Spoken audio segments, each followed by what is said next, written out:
Okay, welcome. My name is Divine. This is episode 315 of the Divine Intervention Podcast. And in this podcast, I'm going to call this the Clutch Circle of Willis podcast. So the Circle of Willis, unfortunately, is like extremely high yield to know. I mean, like if you're taking any USMLE exam and you don't know about the Circle of Willis and you don't know how to think about it, you can, unfortunately run into some relatively significant problems. So hopefully this podcast is short and sweet, but very high yield. And again, useful for any USMLE exam. And then for those of you that are taking the USMLEs, next week, actually, starting on Tuesday, I have an MBME test taking. So this is for Step 2 CK, Step 3. I have an MBME test taking strategies course that starts at 2 p.m. Pacific Standard Time and goes till 4:30 p.m. Pacific Standard Time. There are still a few spots left. If you want to sign up, shoot me an email through the website and I'll give you some more instructions on cost and how to register. And then and it's going to be over Zoom. And then for, again, those taking Step 2 CK, Step 3, I have a 20-hour course starting next week, Wednesday. It's from 11 a.m. to 4 p.m. Pacific Standard Time. That's 2 p.m. to 7 p.m. Eastern Standard Time. It's on Wednesday, Thursday, Friday, and Saturday. It's over Zoom. Again, it's super comprehensive.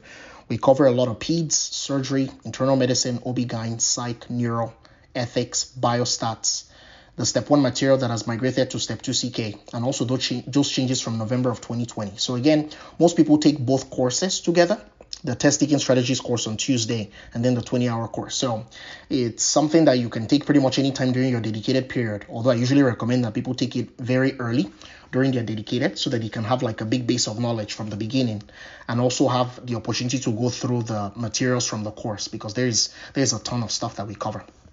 And then I have a Step 1 course that is going to be coming up hopefully soon. I'm going to be making an announcement on that very soon. Okay, so let's jump into the Circle of Willis. First things first, essentially, what is the Circle of Willis? Well, we know that it's basically a pretty fancy anastomosis, right? It's an anastomosis of blood vessels, right? That's essentially these blood vessels supply blood to the brain itself and to the brain stem, right? I'll say primarily the brain stem, but it also does quite a bit of supply to the cortex itself, right? So I think in general, the best way to understand the Circle of Willis is first things first to understand the structure, right? So the thing is, for those of you that are taking these exams, please make sure that you can actually draw out the Circle of Willis, right? Again, it's super, super high yield. They can give you like a CT angiogram or an MR angiogram, right? And you need to identify it, right? So if we kind of start from the bottom, right? So we start from the vertebral arteries. Remember, the vertebral arteries are branches of the subclavian arteries, right? So the vertebral arteries are branches of the subclavian arteries, right? So we have two vertebral arteries from the left and right subclavians, right? They come together to form the basilar artery, right? But let's talk about the things that come off of the vertebral artery. The two big things you want to know that come off of the vertebral artery, first is pica. Pica is the posterior inferior cerebellar artery, right? That supplies the lateral medulla. And then the second is the anterior spinal artery, which supplies the medial medulla. So those two vertebral arteries, they come together, they form the basilar artery. The basilar artery is that strong single artery that literally runs through the pons, right? Now, the thing is, the basilar artery has a few key branches you want to know of. The first key branch you want to know about is AICA, the anterior inferior cerebellar artery. So that artery supplies the lateral pons, right? The basilar artery is in the pons, right? So AICA supplies the lateral pons. And then there are some more medially oriented branches of the basilar artery. They are called the pontine arteries. Sometimes you may see them referred to as the paramedian pontine arteries, right? So these paramedian pontine arteries, they supply the medial pons. So notice I've talked about like lateral and medial twice already, right? I said, for the vertebral arteries, we had the pica branch that supplied the lateral medulla and the anterior spinal artery branch that supplied the medial medulla. And then we went up to the pons. We're talking about branches of the basilar artery. We said that the AICA, right, supplies the lateral pons. You see these things that have ICA in their names, right? ICA, right? Like they supply lateral, right? So pica did lateral medulla. AICA does lateral pons. And then the paramedian pontine arteries, they are paramedian, right? They are like parallel, right, to the middle of the pons. So paramedian pontine arteries, right? They supply the medial pons, right? And then remember that for the Circle of Willis, there are some terminal branches of the basilar artery, right? So the first one is the superior cerebellar artery, is the one that comes next after the paramedian pontine arteries, right? So the superior cerebellar artery, the key thing to know about that is that it is the blood supply to the superior colliculus. Again, I'll make integrations on this as we go along, right? And then after that, we have the posterior cerebral artery. Remember, the posterior cerebral artery supplies the occipital lobe. It's the primary blood supply to the primary visual cortex. Many of us know that when a person has a PCA infarct, right? The person will have loss of vision, but they will have macular sparing, right? Because the macula of the eye gets blood supply from two sources. It gets from the posterior cerebral artery and from the middle cerebral artery, right? And then that posterior cerebral artery, right, is essentially the terminal branch of the basilar artery, right? So the posterior cerebral artery connects to the posterior communicating artery. The posterior communicating artery, right? Remember that it runs alongside cranial nerve 3. I'll talk about that in a bit. And then that posterior communicating artery, right, essentially buddies up with the internal carotid artery.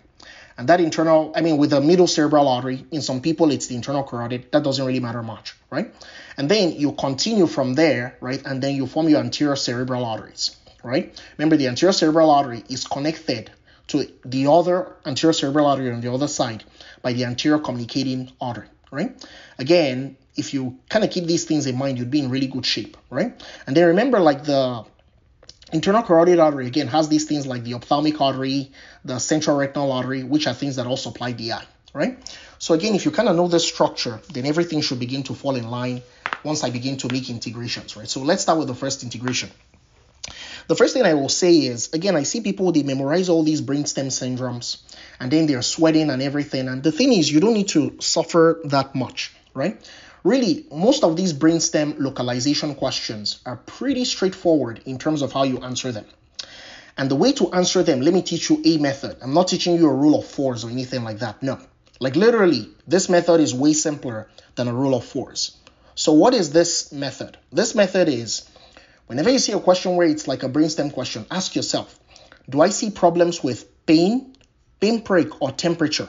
Or do I see Horner syndrome? Right? I'll say that again. Do I see problems with pain, pinprick, or temperature? Or do I see Horner syndrome? Right? And the pain, pinprick, temperature problems, they're usually on the face and on the body. But the thing is, they are on opposite sides, right? So like if you have pain, pinprick problems on the right face, you're going to have pain, pinprick problems in the left side of the body, right? Like in the left extremities, for example, right? So ask yourself that question first. Do I see pain, pinprick, temperature, or Horner syndrome problems? If you do, the person has a lateral brainstem problem. If you don't, the person has a medial brainstem problem. For those of you that know your neuroanatomy well, you can already begin to see, oh, this is why Divine was emphasizing these roles with ICA, PICA, and stuff at the very beginning, right? Literally, it's a very easy decision to take, right? Like, oh, do I see pain, pinprick, temperature, Horner syndrome problems? It's going to be lateral brainstem. If I don't, it's going to be medial brainstem. Right? Medial brainstem, the modalities that go through the medial brainstem are things that form under the purview of like the dorsal columns and your corticospinal tract, right? So once you ask yourself that first question, oh, do I see these pain, pinprick, temperature, Horner syndrome problems? Then the next thing you ask yourself is, what are the cranial nerves that are being affected, right? Because remember, if you start from the medulla going up, just count by fours and you have your cranial nerves, right? So the last four cranial nerves 9 through 12, they are found in the medulla. Right? For the pons, right, if you count back by 4, cranial nerves 5 through 8 are in the pons. And then if you go to the midbrain has cranial nerves 3 and 4, and then cranials 1 and 2 are kind of special in their own right. So the next thing you have to do is, if you know that, oh, I see pain, pinprick, temperature, Horner syndrome problems, essentially use the cranial nerves that are affected to tell you where you are, right? So if you see a problem with cranial nerves that are not 9 through 12, then you know that it's very likely going to be like a pontine problem, right? But if you see problems with cranial nerves that are more 9 through 12, then you know it's more going to be a medullary problem, right? But again, one other, I guess, layer that you need to understand is the cranial nerves in the brain, they're oriented very differently, right? So there are some cranial nerves that run through the middle of the brainstem, and there are some cranial nerves that run through the more lateral aspects of the brainstem. And the thing is, there's actually an embryological reason for this. But again, I really just want to be very focused on the circle of Willis. So I'm not going to say anything beyond that, right? But basically, the medially oriented cranial nerves in the brainstem, they are purely modal cranial nerves, right? The medially oriented cranial nerves in the brainstem are purely modal cranial nerves.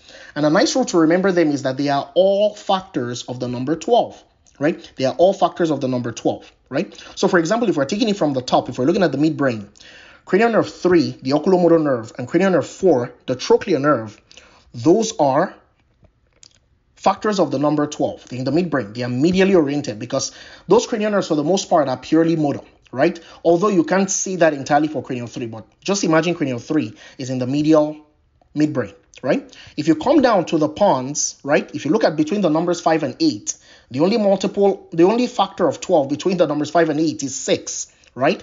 Cranial nerve 6, the abducens nerve, remember the only function it has is that it innervates the lateral rectus muscle, which abducts the eye, right? That's in the medial pons. And then if you go down to the medulla, right? Remember the medulla has cranial nerves 9 through 12, right? The only factor of 12 between the numbers 9 through 12 is the number 12 itself, right? So that means cranial nerve 12, the hypoglossal nerve that innervates your tongue, is in the medial medulla, right? So 3 and 4, medial midbrain. 6, medial pons. 12, medial medulla, right? So basically, if you know these rules I've described, then you know what is going to be in the lateral medulla. If I just said that 12 is in the medial medulla, then in the lateral medulla, that means it has to be 9, 10, and 11. If I just said 6 is in the medial pons, then that means 5, 7, and 8 have to be in the lateral pons, right? 3 and 4, those are essentially the only midbrain cranial nerves, right? Those are in the middle. Remember, cranial 4, the trochlear nerve, right, does the superior oblique muscle, right? And then cranial 3, the oculomotor nerve, pretty much does every extra ocular muscle besides the superior oblique, right, and the lateral rectus, right? So it does like medial rectus, superior rectus, inferior rectus, and stuff like that, right? Okay, so now let's make these integrations, right? Let's make all your weighting worthwhile, right? So again, if we say, we see a person that has problems with pain, pinprick, temperature, or Horner syndrome, right? And then we notice that, they have problems with cranial 9, right? They have problems with cranial 10, cranial 11, right? So they have like shoulder droop, or they have decreased gag reflex, or they have hoarseness. Well, all those things are 9 through 11 cranial nerve problems. And we see that the person has pain, pinprick, temperature, and Horner syndrome issues, right? So that tells you that, it's a lateral brainstem problem. And 2, it's a lateral medullary problem, right? That's Wallenberg syndrome, right? And again, Wallenberg syndrome, we know that pica supplies the lateral medulla, right? So it's either a pica problem, right? It's a pica problem, or sometimes on exams, they won't put pica as an answer, and they can put vertebral. Remember, pica comes off of the vertebral, so that'll be the right answer, right? But if they put both pica and vertebral, always go with the one that is more specific. Go with pica for your test, right? But if you notice that, a person has like tongue weakness, but you notice that, they don't have anything about pain, pinprick, temperature, or Horner syndrome in the Q stem, right? You know that, the fact that they don't have any of those PPTH, instead of repeating the same thing over and over again, I'm just going to say PPTH. They don't have any of those PPTH problems, right? And then you notice that, they have tongue weakness. That localizes it easily for you to the medial medulla, right? That's going to be an anterior spinal artery problem. Typically in those questions, those people will have problems with the dorsal columns because those things run through the medial brainstem, and with the lateral corticospinal tract because those things also run through the medial brainstem, right? Okay, so let's go up top. So what if you see a person that has, again, PPTH problems, but then you notice that, this person has like facial muscle weakness, right? Like the upper and lower face are weak, right? Or they have hearing loss. Again, these are all things that fall under the purview of like 5 through 8, right? But again, because we see PPTH problems, we know that, it's a lateral brainstem problem. So this has to be a lateral pontine problem, right? A lateral pontine problem. And again, what supplies the lateral pons? It's AICA. It's the anterior inferior cerebellar artery, right? But again, what if you see a person having like weakness of eye abduction, right? And you notice that they don't have PPTH problems. Again, the fact that they lack those PPTH problems tells you that, I am dealing with the medial brainstem. And the fact that you're seeing that it's a cranial 6 problem, which is a factor of 12, that tells you that it's a medial pontine problem. So what's the blood vessel that's impacted there, right? That's going to be your that's going to be your paramedian pontine arteries, right? Your paramedian pontine arteries are the affected blood vessel in that case, right? So let's keep going up in the circle of Willis, right? So again, let's maybe deal with the basilar artery. Again, remember, if you mess up the basilar artery, what's going to happen? Well, you're going to infarct the entire pons. You're literally going to infarct the entire pons. So all those ascending tracts and all those descending tracts are going to be all messed up, right? That person is going to have locked-in syndrome. So those people, they'll be completely quadriplegic. The only thing that they'll be able to move will be their extraocular muscles, right? So remember, that's a vascular cause of locked-in syndrome. Remember, another thing that can cause locked-in syndrome is osmotic demyelination syndrome, right?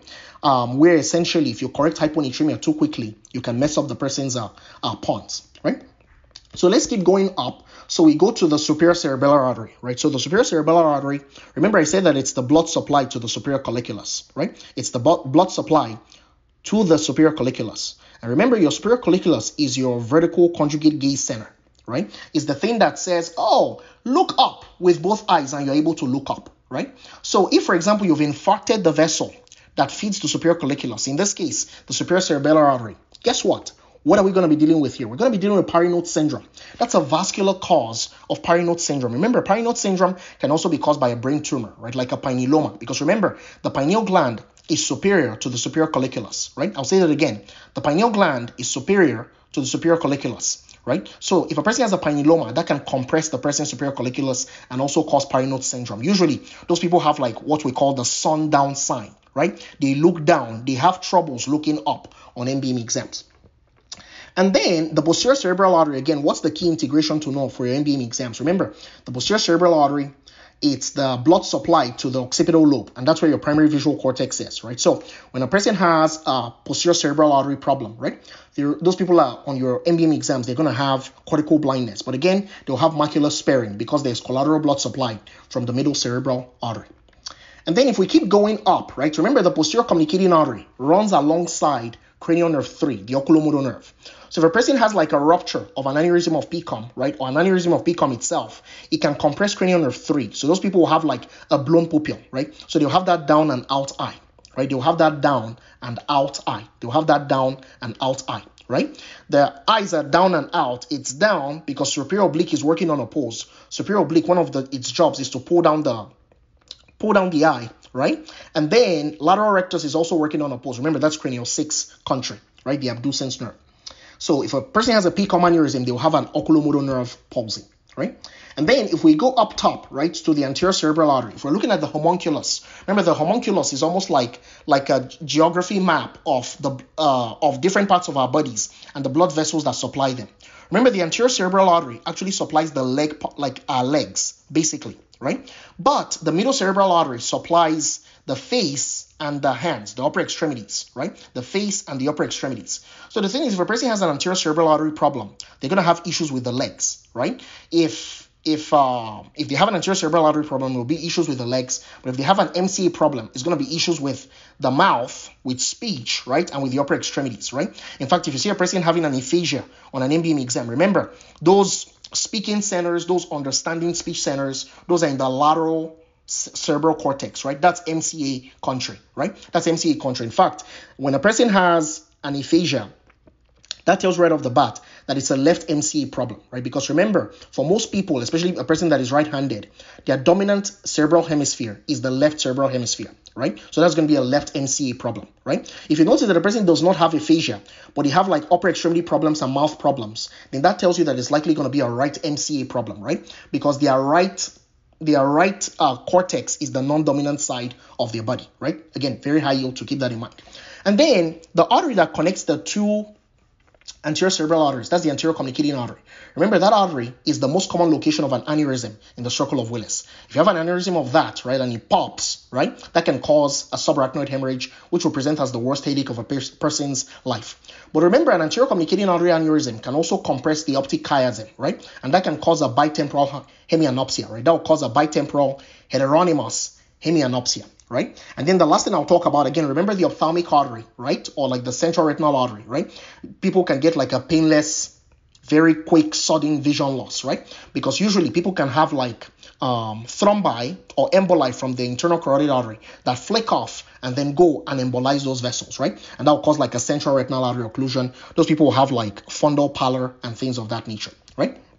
So hopefully this really helps you. If you listen to this podcast, again, I know I'm trying very intentionally to keep it short. I mean, one, because I'm in a hurry, but two, because I just want this to be something where you're like, I struggle with the circle of Willis. I listen to this like 20-ish minute podcast and I'm good to go, right? So again, I try to explain all the mechanisms here. So again, I would encourage you to just maybe listen to this like once or twice, and you should be in pretty good shape. You should be in pretty good shape going forward. So thank you for listening to this. I do offer one-on-one tutoring for many exams. Step 1, Step 2 CK, Step 3, preclinical med school exams, 30-year shelf exams. And then I also again offer Step 2 CK courses and a comprehensive Step 1 course. I'm going to be making an announcement on the Step 1 course soon, God willing. And then I also work with people for like their ERAS applications or their AMCAS applications. Again, I've worked with people with very tricky applications, having red flags or having low USMLE scores that, again, I've matched into some very competitive specialties. So please subscribe to the website, divineinterventionpodcastscomp7998. If you subscribe, whenever I make a new podcast, you'll get an email notification. And then I also have a YouTube channel, Divine Intervention USMLE Podcasts and Videos. That's where I place my videos. So subscribe to that YouTube channel. And then I also have these podcasts on Apple Podcasts, on Google Podcasts, on Spotify. If you're interested, again, just subscribe to those. And again, you'll get the latest podcasts as I upload them to the podcast feed. So thank you for listening. I'll see you next time. God bless you. Thank you.